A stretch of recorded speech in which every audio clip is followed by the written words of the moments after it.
Welcome to Disaster Zone, a show about emergencies and disasters that can happen anywhere and at any time. I'm Eric Holdeman, and today we're going to talk about how in the United States all aspects of emergency management are a shared responsibility between the states, that includes local government like counties, King County here, and the federal government.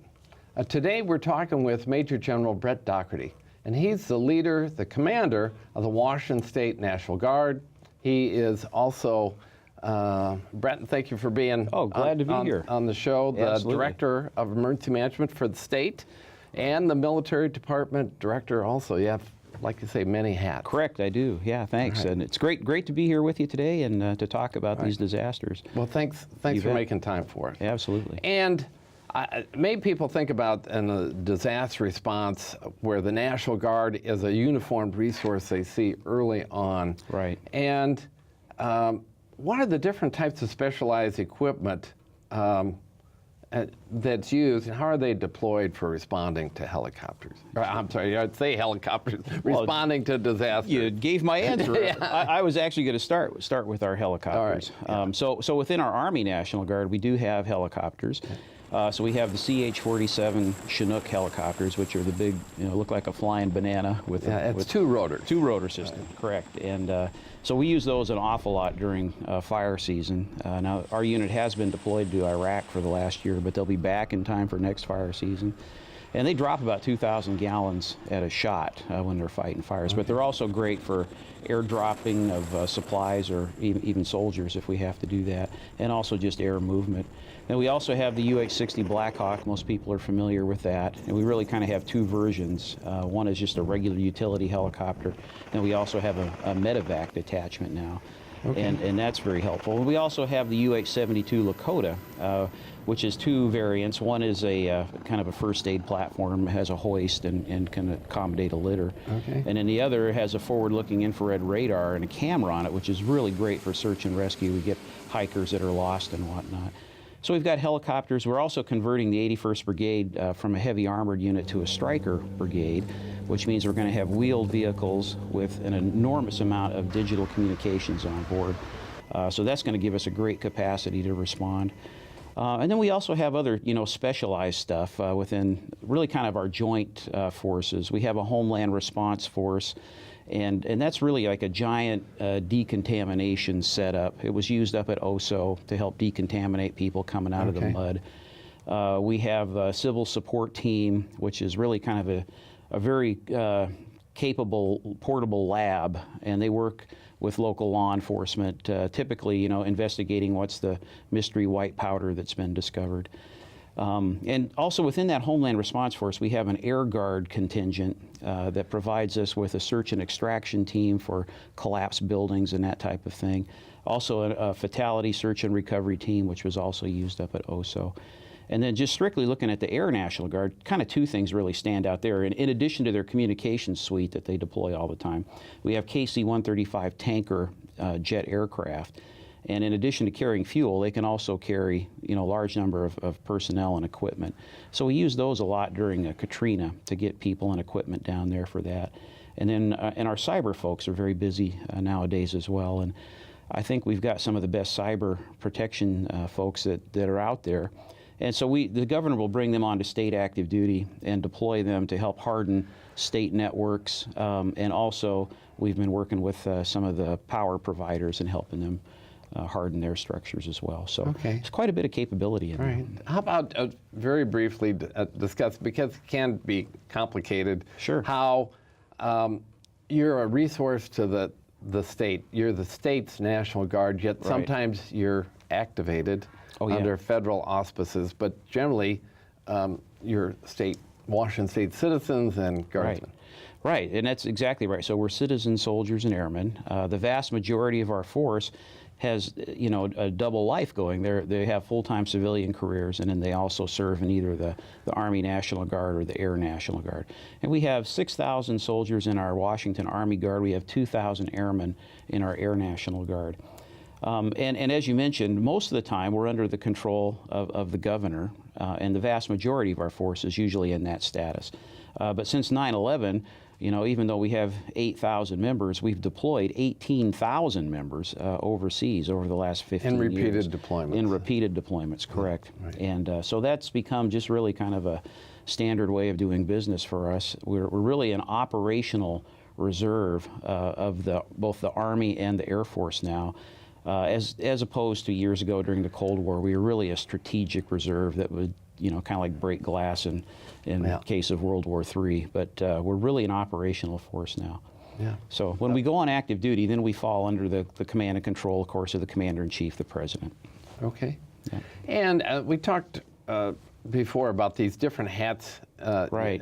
So you're here, you're wearing a uniform Right. as the commander of the Washington State National Guard and Air Guard Right. from that. But then you're also the military department director and the emergency management director for Washington State, and you have the emergency management division under you that does most of that work. But Right. explain that aspect. Yeah, it keeps me very busy. So I have a number of hats that I wear. So clearly, Commander of the National Guard, that's easy for people to figure out. Yeah.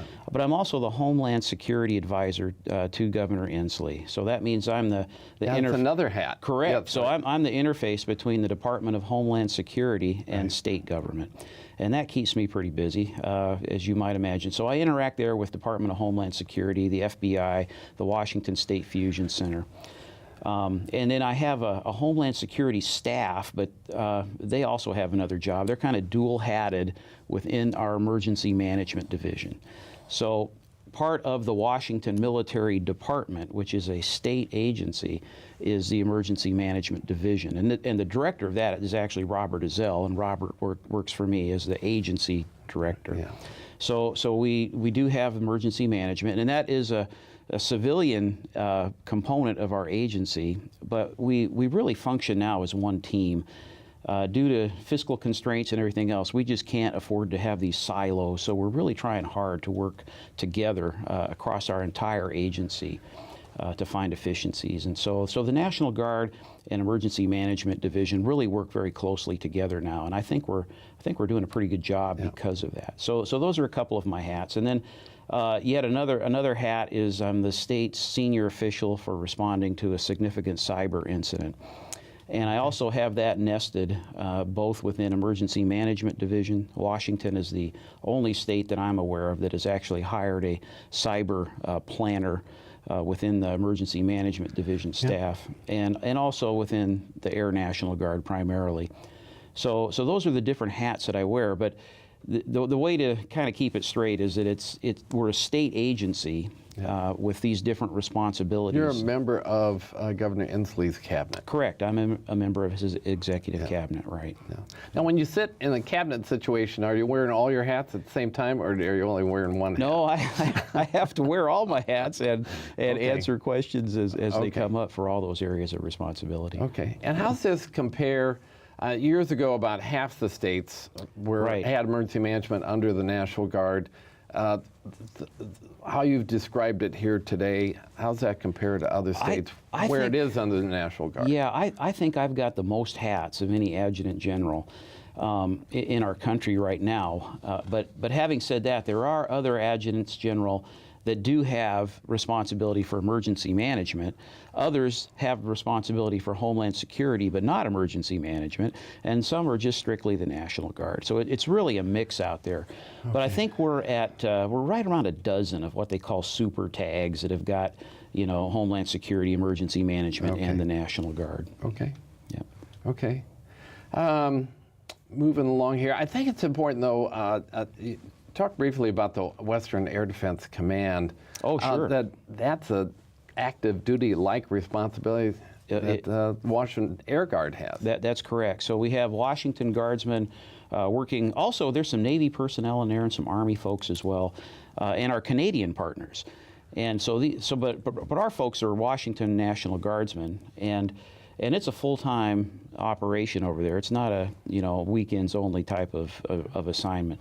And they work for NORAD, and basically they're responsible for monitoring all the airspace west of the Mississippi River.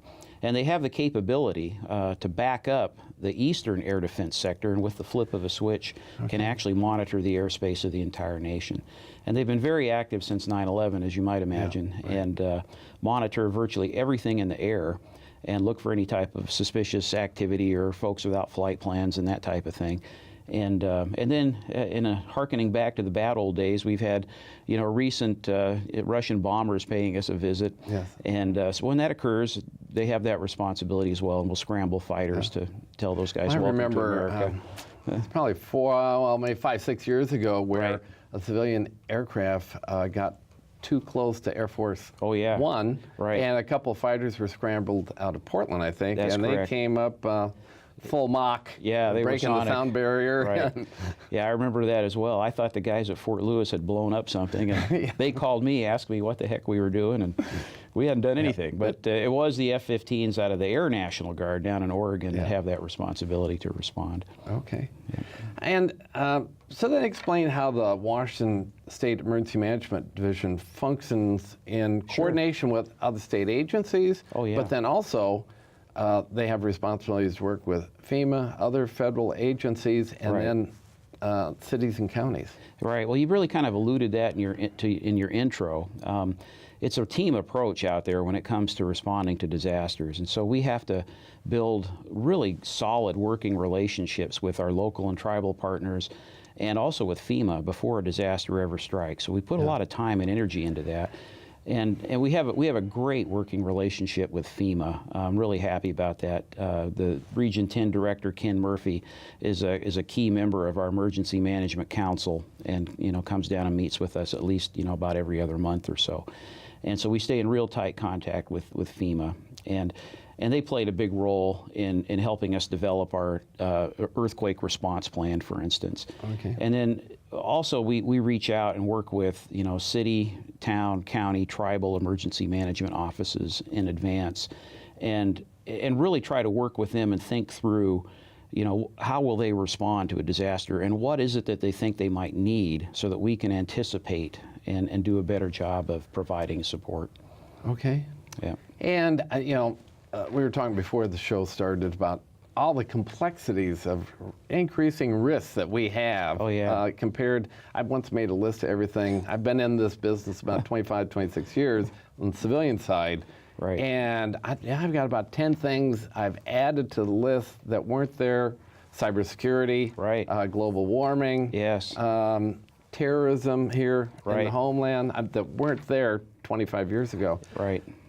But the funding hasn't increased all that much. So, what is the mix of funds that fund state emergency management, and then what percentage of that actually is state funds? Right. Yeah, you're hitting on a topic there that is a real challenge for us. So just to kind of paint the overall picture for you, since 2007, our agency and pretty much all state agencies have taken a 40% budget cut and have never recovered from that. And so our state funds are way down, 40%. And then we got hit with a double whammy, because the federal funds that we rely on really come to us and other emergency management departments in the state in the form of Homeland Security grants. And for specific things. Yeah, for specific things. There are always, caveats and strings attached to those. But when you just look at the dollar total that's been coming to our state, in 2007 we had 11 different types of grants, and it was roughly around $57 million that would come to our state and be passed down to all of our local partners for the most part. But that has now dwindled down to about 6 types of grants, and it's about $20 million. So we've taken a 65% cut on the federal side, a 40% cut on the state side, and yet we have all these new threats to contend with. And so we are running on the treadmill pretty fast, and that's why we're always looking for efficiencies. How can we leverage, the National Guard, our State Guard, which is all volunteers, disaster reservists. How can we leverage these things that don't cost us a lot of money in order to do a better job of working on preparation? So this is ancient history, but 91 to 96, I was in state emergency management. Right. Worked there. And when we would look at, if we only had state funding to fund the agency, we had about 70 positions. But if we only had state funds, we'd only have about 15 people. That's right. And fortunately, Washington State also has Department of Energy, Hanford, correct, and Columbia Generation Station, or whatever they call themselves these days. Yes. That provide some other contract funds. That's exactly correct. So we're always in the hunt for a source of funding so that we can keep the operation afloat and to make sure that we're doing the best job we can and working with our local partners. Okay. But it is a challenge, and unfortunately, I don't see that changing anytime soon. Given the McCleary decision that's hanging over the state legislature and to fund education, which is a worthy cause. As a former teacher, I certainly support that. But it's just crippling our state budget, and for years now we've been told, hey, look, this is another year of dreams delayed. We know that we have challenges. We know that you have good ideas, but we just can't fund them. I would also call it deferred maintenance. I would too. Yes. I mean, it does make me nervous and gives me pause, but we'll have to work our way through it. Well, in our second half of our show, I want to come back and talk to you about the biggest disaster exercise held here. Okay, great. A long time. And for you folks at home, that was Cascadia Rising, a big earthquake exercise. And we're going to take a quick break. And when we come back, we're going to be talking more about the National Guard's role in emergency management in that particular exercise and perhaps some lessons learned from that also. So stay tuned. We'll be right back. In the event of a catastrophe, you need to know what to do to make it through. By preparing now, you and your family will have a better chance of surviving when a catastrophe happens. Here are 3 tips to get you started. Have an emergency plan with meeting places and an out-of-area contact. Prepare a supply kit for your family and pets that includes what you need to survive for 7 to 10 days. And be prepared to help each other. Start now and take the first step to protect the ones you love. For more information, visit makeitthrough.org or find us on Facebook. Welcome back. Today's show is on disaster zone and the National Guard and emergency management in Washington State. If you're just joining us, and my guest is Major General Bret Daugherty. And the second half of the show, we want to talk and kind of concentrate here, General Daugherty, on Cascadia Rising. Okay, great. I can just say it's the largest scale, I think 20,000 people through 2 or 3 states, and certainly Washington and Oregon, Idaho were participating, but active duty military also. So tell us a little bit about what that scenario was and the level of participation that you engendered through state, local, federal agencies. Sure, glad to do that. This is something we've been working on for almost 4 years. When I became the Adjutant General, it was about the same time we really kind of moved into the window of vulnerability for this earthquake to strike us. And it hits us, the scientists tell us, about every 300 to 500 years. And the last one was in 1700, so you could do the math. We're in the window for this. Even January 25th, I think. That's correct. It was. And the reason we know that is because it created a gigantic tsunami that went across and smacked into Japan and did serious damage to them as well. But anyway, we said we've got to get our plan together. And it's a 9.0 on the Richter scale earthquake. And the most disturbing thing about that is that the ground shakes for right around 5 minutes. Now, the further inland you come, the lower on the Richter scale it is, we hope. And we're thinking in the Seattle metro area, it's probably about a 7.0 to a 7.5, somewhere in that neighborhood. But the ground is still going to shake for 5 minutes. And so, of course, on the coast, that's followed then by a wave of tsunamis that are going to strike the coast, and it's going to be very devastating. And so I think that when it occurs, and it will occur, it's just a matter of when, it will be the worst natural disaster in our nation's history. So this is much more than just a state problem. It's really a national problem. And so we said, okay, look, we've got to get a plan together, and then we've got to exercise that plan. So it took us about 3 years to build the plan, and it's nowhere near complete, but 3 years we got a good start on it. And then we exercised that plan and did involve NORTHCOM, FEMA, all of our, well, not all of them, but darn near every county and town here in Western Washington participated. And we didn't dictate, what we wanted people to do. We said, hey, we all have to get ready for this earthquake. Let's just work on it together and practice what you need to practice. And so we're in the process right now of doing the after-action review of all the lessons learned. And it was a very powerful experience, and I think we learned a ton coming out of that. Okay, which is a good transition to Okay. where the lessons learned from Yeah. that. And I say sometimes they're lessons observed, because Correct. we don't sometimes correct the I know. issues that we see, because sometimes funding, Yes. time, material, whatever. But what stands out for you? Yeah. Oh boy, there's a bunch of great lessons. Probably the biggest lesson is that our normal way of doing emergency management is just not going to cut it in a catastrophic disaster such as Cascadia.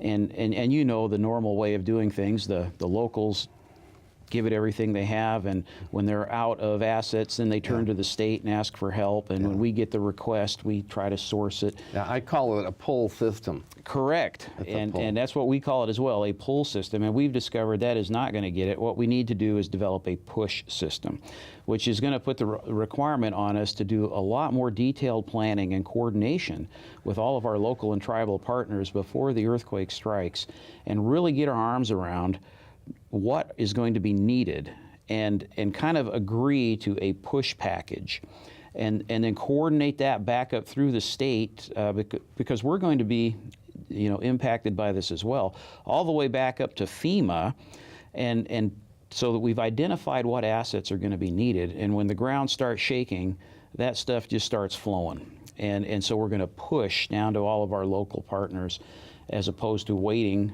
when we don't have communications or electricity for some type of request to come our way. So that was a huge lesson. The other thing we've learned is that we really need to operationalize our homeland security regions. And right now, those are really... And I would say amen to that. Thank you. Because I've pushed for that all along. We have Right. administrative homeland security regions. Yes. They need to be operationalized. Absolutely, and Cascadia just pointed that out in spades. The state emergency operations center has got a limited span of control, and when you have every town, every tribe, every county trying to go direct to the state emergency operations center, it just overwhelms us.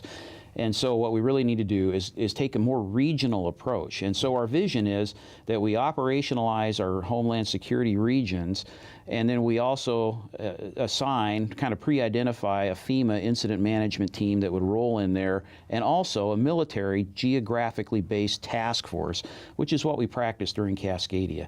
And that way you've got an incident manager and team, and you've got military folks that can provide the work power and the assets, all kind of under the direction, really, of that regional, system that you're going to set up, working for the cities and the counties. And we just really have to break out of this everybody coming to the state EOC. Yeah. So that was a big lesson coming out of this as well. And Cascadia was not, the Cascadia Rising was not just a one-day event. It had 4 days with a lot of military or civilian participation, and then National Guard. But then there's a second part to this where the federal military played like they would. How long is it going to take them to get here? So what did you learn out of the ability of the Army, Air Force, National Guard active duty to be able to participate, or not, but support? Yeah, well, I mean, everybody knows our military is the best in the world, and we have a tremendous amount of capability there within the active military and within the National Guard.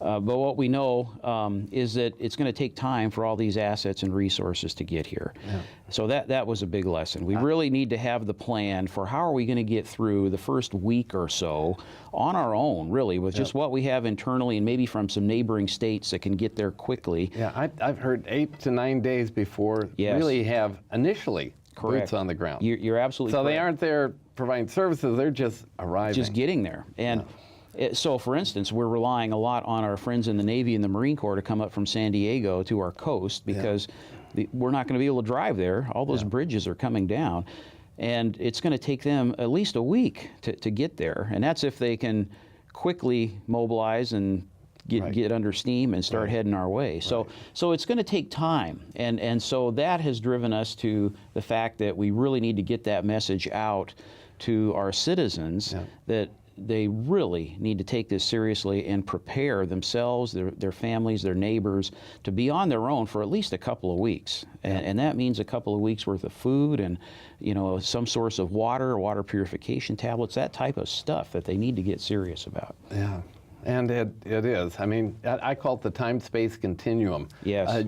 When they come, they have to come self-sufficient also. So they have to get their logistical tail in place so that they're not a burden when they show up. That's right, yeah. Well, how about this? There's a challenge, that the disaster happens here, and then your dual-hatted citizen soldiers are also living in their community, they're working there. They could also be impacted by these disasters. So they will be. What's your planning assumption for how many troops, airmen you might have available? It's a great question. When we built our plan, we made the planning assumption that we would have 40% of our force that could be available. And that might be too generous because everybody's going to be stuck under the same pile of 2x4s and plaster. We're just going to have to dig out before we can truly respond. But we do have quite a few folks that live in central and eastern Washington. And so part of our plan is that once the ground starts shaking and news of that gets over to central and eastern Washington, our 141st Aerial Refueling Wing will stand up their Emergency Operations Center in lieu of the Joint Operations Center at Camp Murray. And they will assume control of the flow and of getting the plan up and running while the other folks that are here in western Washington are trying to dig out, get their families squared away, and report for duty. Okay. And the same is true of our friends at Joint Base Lewis McChord and Naval Base Kitsap and everywhere else. They're going to be impacted by this, and so eventually those guys are going to come to us and do great things as well. But initially, they're going to be impacted by the disaster. So our plan really needs to take into account our friends in eastern Washington and making sure that they've got the guide on and can lead the charge over here. Okay. So we've got less than 2 minutes left. I mean, you can't have that one message about citizen preparedness. What would you tell businesses? Very quickly. I would tell businesses that their continuity of operations plan is key, and that they should also be anticipating that they're going to have employees that are going to be stuck there for a while because roads are going to buckle, bridges are going to come down. So make sure that they've got food, water, first aid supplies, and that they drill on a continuing basis to make sure that people understand what they need to do in the event that they're at work and the earthquake strikes. And then, of course, our objective is going to be to get businesses stood back up as soon as possible. And in fact, we're going to push for something called the Washington Recovery Organization, which would come in alongside of emergency management with a focus on long-term economic recovery. Because sooner we can get businesses up and running, the sooner they can do what they do very well, and that'll take care of a lot of people. Well, I want to thank you for making time to come up here, share what you personally, your organization is doing, and I call it facilitated leadership. You don't direct states or other state agencies or counties, cities what to do, but it's critically important what you're doing, so thank you. Thank you. My pleasure to be here. Thanks for being on the show. And a memento is the disaster zone. All right. Well, great. I'm sure some night in the Emergency Operations Center at 2 in the morning, if you need a cup of coffee, maybe this is the one you should be drinking from. I'll go find it, that's for sure. Right. And for you folks at home, this brings us to the end of our show for today.